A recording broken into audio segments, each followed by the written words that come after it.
नमस्कार, स्वागत है आप सबका मेरे इस वीडियो में। तो इस वीडियो में हम बात करेंगे रायपुर जिले में 31 स्वामी आत्मानंद शासकीय अंग्रेजी माध्यम विद्यालय के तहत 151 रिक्त पद पर भर्ती आया हुआ है, जिसके अंतर्गत व्याख्याता, प्रधान पाठक, प्राथमिक शाला शिक्षक, कंप्यूटर शिक्षक, व्यायाम शिक्षक, सहायक ग्रेड, सहायक शिक्षक, ग्रंथपाल, भृत्य, चौकीदार ये सब का है। तो इसके बारे में पूरे डिटेल्स से वीडियो बन गया है, तो नहीं देखे होंगे तो जाकर भी देख सकते हैं। तो हम इस वीडियो में बात करेंगे इसका आप फॉर्म कैसे भर सकते हैं। और ये जो है आप 20 फरवरी से 20 मार्च तक जो है गूगल फॉर्म लिंक के माध्यम से भर सकते हैं। तो इसी के बारे में हम पूरे डिटेल से बात करेंगे और इसी वीडियो में अच्छे से फॉर्म को भर कर भी देखेंगे कि किस तरह से इसको भरना है। तो आप वीडियो अंत तक देखें, लाइक कर देंगे, शेयर कर देंगे। चैनल अगर अभी तक आप सब्सक्राइब नहीं किए हैं तो एक बार सब्सक्राइब कर दें, ताकि इस तरह की भर्ती, इस तरह की जानकारी आए तो वो आप तक पहुँचे। चलिए वीडियो करते हैं शुरू। तो सबसे पहले आपको गूगल या फिर क्रोम में आ जाना है और वहाँ पर रायपुर गवर्नमेंट लिख देना है।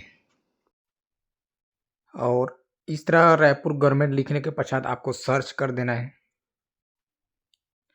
और सर्च करने से इस तरह से पेज ओपन होगा, जो कि आप यहाँ से देख पाएंगे। रिक्रूटमेंट डिस्ट्रिक्ट रायपुर छत्तीसगढ़, तो इसको आपको क्लिक करना है। जब क्लिक करते हैं तो इस तरह से जिले का वेबसाइट जो है ओपन होता है, जो कि आप यहाँ से देख सकते हैं। और Swami Atmanand English medium school, इसके बारे में जो जानकारी आया हुआ है। और ये जो है इसका गूगल लिंक फॉर्म है, जो कि यहाँ से आप देख सकते, इसी को आपको क्लिक करना है। बाकी यहाँ से अगर भर्ती का विज्ञापन डाउनलोड करना चाहते हैं तो ये जो है इसको डाउनलोड कर सकते हैं। तो चलिए हम फॉर्म भर दें, तो इसको हम करते हैं गूगल लिंक को क्लिक, तो आप भी कर लेंगे। क्लिक करने के पश्चात इस तरह से ओपन होता है, you are being redirected to a external website. यहाँ पर ओके कर देना है और इस तरह से पेज ओपन होता है, जो कि यहाँ से आप देख सकते हैं। और अंग्रेजी में सभी जानकारी कैपिटल लेटर में भरना है। तो इंग्लिश में जिसमें भी भरना है उसमें कैपिटल लेटर में भरना है, जहाँ पर इंग्लिश का यूज होगा वहाँ पर। तो यहाँ पर सबसे पहले आवेदक का नाम यहाँ पर हिंदी में लिखना है। उसके बाद फिर आवेदक का नाम अंग्रेजी में, तो कैपिटल लेटर में लिखना है। उसके बाद पिता या पति का नाम हिंदी में। उसके बाद फिर पिता या पति का नाम अंग्रेजी में। फिर उसके बाद जन्म तिथि अंकों में। और उसके बाद जो है 1/1/2026 की स्थिति में आपका जो है एज क्या है, वर्ष सबसे पहले लिखना है। उसके बाद फिर माह लिखना है। उसके बाद दिन लिखना है। और उसके बाद जो है यहाँ पर लिंक, तो यहाँ पर महिला पुरुष जो भी हैं या अन्य जो भी है इसमें, तो आपको जो है एक चयन करना है। उसके बाद कि आप छत्तीसगढ़ के मूल निवासी, इसको चयन करना है, हाँ। उसके बाद स्थायी पता, तो आपका यहाँ पर स्थायी पता क्या है वो लिखना है, तो स्थायी पता में रहेगा। उसके पश्चात अगला नीचे की अगर हम बात करें तो यहाँ पर वर्तमान पता है। और उसके बाद आपका पिन कोड, स्थायी पता का जो पिन कोड है उसको आपको यहाँ फिल करना है। फिर उसके पश्चात आपका यहाँ पर व्हाट्सएप नंबर है। और उसके बाद नीचे अगर हम आते हैं यहाँ पर, तो यहाँ पर ईमेल है। और अगला हम यहाँ पर आते हैं, तो क्या आप वर्तमान में संविदा में स्वामी आत्मानंद विद्यालय छत्तीसगढ़ राज्य में कार्य करते हैं।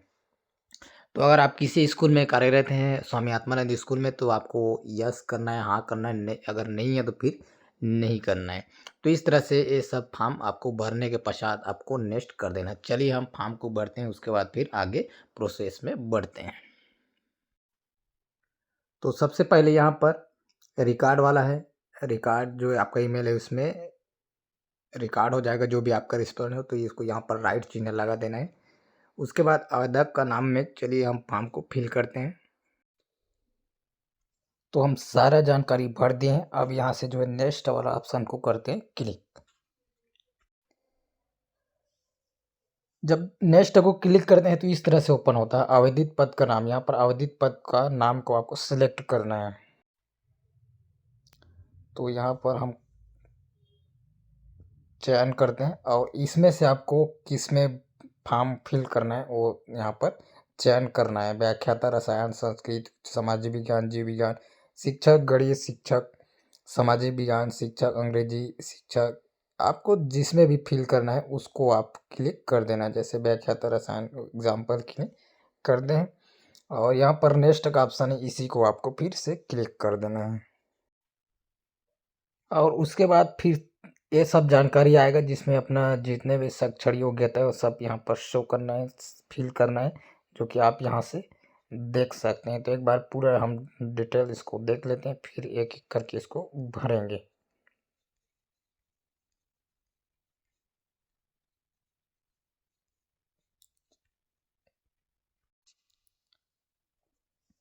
तो यहाँ 10वीं उत्तीर्ण होने का वर्ष, तो आप कौन सी ईयर में 10वीं उत्तीर्ण किए हैं इस ये फिल करना है। फिर 10वीं मान्यता प्राप्त बोर्ड का नाम सीबीएसई है, सीबीएसई या अन्य ओपन है जैसे कि, तो उसको यहाँ पर फिल करना है। उसके बाद 10वीं अध्ययन का माध्यम, तो आप 10वीं का अध्ययन का माध्यम कौन सा है इसको यहाँ चयन करना है, हिंदी का है या अंग्रेजी का है। और उसके बाद आपको जो भी माध्यम है वो भरना है। उसके बाद 10वीं पूर्णांक, तो 10वीं जो है कितने पूर्णांक का था उसको यहाँ पर नंबर को लिखना, अंक को लिखना है। उसके बाद आप 10वीं में कितने अंक लाए हैं, कितने प्राप्त है, जैसे 10वीं में अगर 500 है या 600 है जो भी, तो आप इसमें कितने अंक प्राप्त किए हैं उसको यहाँ पर फिल करना है। उसके बाद अगला हम बात करें 10वीं का प्रतिशत, आपका 10वीं कितना प्रतिशत आया है इसको यहाँ पर फिल करना है। उसके बाद अगला हम बात करते हैं 12वीं उत्तीर्ण होने का वर्ष, तो फिर 12वीं आप कौन सी ईयर में उत्तीर्ण हुए हैं उसको फिल करना है। 12वीं मान्यता प्राप्त बोर्ड का नाम क्या है, सीबीएसई, सीजीबीएसई, अन्य जो भी है। उसके बाद 12वीं अध्ययन का माध्यम, तो फिर से उसी तरह से चयन करना है आपको 12वीं का अध्ययन माध्यम कौन सा है। 12वीं विषय समूह, तो 12वीं विषय में आपका कौन सा विषय समूह, अगर हम बात करें तो गणित है या जीव विज्ञान है, वाणिज्य है, कला या अन्य, यहाँ पर आपको चयन करना है। जीव विज्ञान है तो जीव विज्ञान, गणित है तो गणित जो भी है। उसके बाद यहाँ पर अगर हम बात करें 12वीं पूर्णांक, तो 12वीं कितने अंक का था, 500 था या 600, जितना है उसको यहाँ पर फिल करना है। 12वीं प्राप्तांक, तो इसमें आपने कितने अंक प्राप्त किए हैं, 300, 400, जितना भी, उसको यहाँ फिल कर देना है। और उसके बाद यहाँ पर 12वीं का जो आपका प्रतिशत है उसको यहाँ पर फिल करना है। उसके बाद अगला हम बात करें तो स्नातक उत्तीर्ण होने का वर्ष, तो उस स्नातक उत्तीर्ण होने का कौन सा ईयर है, 2016, 17, 18 जो भी है उसको यहाँ पर आपको लिखना है। और अगला यहाँ पर मान्यता, स्नातक मान्यता प्राप्त विश्वविद्यालय का नाम, तो आपको यहाँ पर विश्वविद्यालय का नाम को यहाँ पर लिख देना है। जैसे कि यहाँ पर आप बिलासपुर यूनिवर्सिटी है तो फिर बिलासपुर यूनिवर्सिटी जो भी है आपका वो यहाँ पर फिल कर देंगे, जो भी यूनिवर्सिटी है उसको फिल करना है। उसके बाद अगला हम बात करें स्नातक अध्ययन का माध्यम, तो स्नातक अध्ययन का माध्यम आपका कौन सा है, अंग्रेजी, हिंदी जो भी है उसको यहाँ पर फिल आपको कर देना है। उसके बाद स्नातक विषय संकाय, तो आपका स्नातक विषय में कौन कौन सा सब्जेक्ट है उसको आपको मेन सब्जेक्ट को फिल करना है। जैसे केमिस्ट्री है, और अगला हम बात करें जैसे बोटनी है, जूलॉजी है, तो ये 3 सब्जेक्ट आपको यहाँ पर फिल कर देना है। और उसके बाद अगर दूसरा है आपका फिजिक्स, केमिस्ट्री, मैथ्स है तो फिर उसको फिल करना है। उसके बाद स्नातक पूर्णांक, तो स्नातक जो है आपका पूर्णांक कितना था उसको यहाँ पर फिल करना है।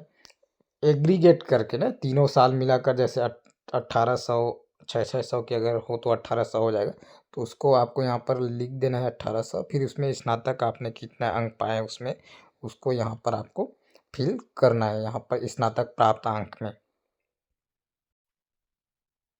और उसके बाद स्नातक प्रतिशत, तो यहाँ पर आपका देख सकते हैं स्नातक प्रतिशत है, तो आप स्नातक में कितना प्रतिशत प्राप्त किए हैं वो रहेगा। उसके बाद पीजी उत्तीर्ण, स्नातकोत्तर उत्तीर्ण होने का वर्ष है, तो किस वर्ष में आप स्नातकोत्तर उत्तीर्ण हुए हैं। फिर स्नातकोत्तर मान्यता प्राप्त विश्वविद्यालय का नाम कौन से विश्वविद्यालय से है, अटल बिहारी वाजपेयी, तो अटल बिहारी वाजपेयी पहले बिलासपुर यूनिवर्सिटी होता था, बाद में अटल बिहारी, तो आपका मार्क शीट में अगर बिलासपुर यूनिवर्सिटी लिखा है तो बिलासपुर यूनिवर्सिटी लिखें, अटल बिहारी लिखा है तो अटल बिहारी वाजपेयी विश्वविद्यालय लिखेंगे। उसके बाद आपका पीजी क्लास कौन से माध्यम है, स्नातकोत्तर अध्ययन का आपको माध्यम का यहाँ से चयन करना है, हिंदी या इंग्लिश है। उसके बाद स्नातकोत्तर विषय आपका कौन सा है, तो अब आप जैसे यहाँ पर हम एग्जाम्पल की केमिस्ट्री देख रहे हैं, तो यहाँ पर आपका स्नातक केमिस्ट्री ही रहेगा, दूसरा तो हो ही नहीं सकता। अगर आप जूलॉजी के लिए फॉर्म करें, जूलॉजी अर्थात आपका जो भी हो वो यहाँ पर भर देना है, लिख देना है। उसके बाद स्नातकोत्तर पीजी का कितने अंक था, एग्रीगेट की अगर बात करें तो यहाँ पर उसको लिखना है। 2400 होगा, हर सेमेस्टर में 6 अगर सेमेस्टर है, या फिर अगर ईयरली है तो जितने भी हो उसको आपको यहाँ फिल करना है। फिर आप कितने प्रतिशत अंक प्राप्त किए हैं इसको फिल करना है, कितने अंक प्राप्त किए हैं इसको फिल करना है। इसके बाद स्नातकोत्तर का आपका कितना प्रतिशत यहाँ पर आपको फिल करना है। उसके बाद अगला बात करें तो बीएड उत्तीर्ण वर्ष हाँ या नहीं, तो बीएड उत्तीर्ण है या नहीं यहाँ पर आपको फिल करना है। उत्तीर्ण है तो हाँ, नहीं है तो नहीं। और उसके पश्चात आपको बीएड उत्तीर्ण होने का वर्ष यहाँ पर आपको फिल कर देना है, बाकी अंत में यहाँ पर सबमिट कर देना है। तो सारा जानकारी फिल कर दिए हैं, अब यहाँ पर सबमिट दिया हुआ है, इसी को क्लिक करना है आपको, भी इसी को आपको क्लिक कर देना है। तो यहाँ से देख पाएंगे your response has been recorded, तो यहाँ पर आपका जो है फॉर्म फिल हो गया। ये व्याख्याता का हम देखें, अगर आप अन्य किसी पद का भर्ती का देखते हैं जैसे शिक्षक का या सहायक शिक्षक, तो फिर वहीं पर चयन करने का जो ऑप्शन थे वहीं पे आप चयन करेंगे। उसके बाद अगर आप शिक्षक का करते हैं तो आपका स्नातकोत्तर का जो है ऑप्शन हट जाएगा। तो कोई ज़्यादा यहाँ पर मुश्किल नहीं है, तो इस तरह से आप फॉर्म अच्छे से क्लियर ईजी तरीके से भर सकते हैं। अगर कोई भी दिक्कत है फॉर्म भरने में तो बिल्कुल आप जो है इंस्टाग्राम जो कि आपको इसी में अर्थात चैनल में विजिट करेंगे तो इंस्टाग्राम का जो लिंक है मिल जाएगा, तो इंस्टाग्राम से फॉलो कर लेंगे, वहाँ पर आप मैसेज करके पूछ सकते हैं अगर कोई इससे भर्ती संबंधित कोई दिक्कत हो, फॉर्म भरने में कोई दिक्कत हो तो वहाँ पर आपको हम बता देंगे जितना भी हमसे हो सकेगा। तो फिलहाल इस वीडियो में इतना ही। वीडियो अच्छा लगा तो लाइक ज़रूर कर देंगे, शेयर भी कर देंगे। चैनल सब्सक्राइब नहीं किए होंगे तो एक बार सब्सक्राइब ज़रूर कर दें। वीडियो पूरा देखने के लिए बहुत बहुत धन्यवाद।